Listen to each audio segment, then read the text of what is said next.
అను తులసి దగ్గరికి వచ్చి తులసికి నచ్చ చెప్తూ, అక్క నీ మెడలో ఉన్నది పవిత్రమైన తాళన్నది ఎంత నిజమో సిద్ధు నీ భర్త అన్నది కూడా అంత నిజమక్క. సిద్ధుని నీ భర్తగా అంగీకరించు అని చెప్పి అంటూ ఉంటుంది. మరోవైపు శ్రీనివాస్ కూడా తులసితో, అమ్మ తులసి, నువ్వు తాళి నీ మెడల నుండి తీసేసి మా కూతురిగా శాశ్వతంగా ఇక్కడే ఉండిపోతావో, లేదంటే నీ మెడలో ఉన్న ఆ తాళికి విలువిచ్చి సిద్ధుని పోలీస్ స్టేషన్ నుండి విడిపించి ఆ ఇంటి కోడలిగా అత్తరింట్లో అడుగు పెడతావో నువ్వే నిర్ణయించుకోమ్మా అని చెప్పి శ్రీనివాస్ తులసికి చెబుతాడు. ఇక దాంతో తులసి తాళికి విలువివ్వడానికి సిద్ధపడుతుంది. ఇక వెంటనే తన మెడలో నుండి మంగళసూత్రాన్ని బయటకు తీసి కళ్ళ కత్తుకొని పాపిట్లో నుదుటిన కుంకుమ పెట్టుకొని జానం తీసుకొని సిద్ధుని విడిపించడం కోసం అని చెప్పి పోలీస్ స్టేషన్కి వెళ్తూ ఉంటుంది.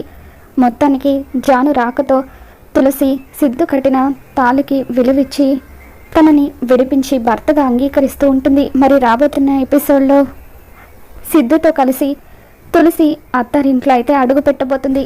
మరి బసవరాజు కుటుంబం తులసిని కోడలుగా అంగీకరిస్తుందో లేదో రాబోతున్న ఎపిసోడ్లో తెలుసుకుందాం. ఈ వీడియో మీకు నచ్చినట్లయితే లైక్ చేయండి.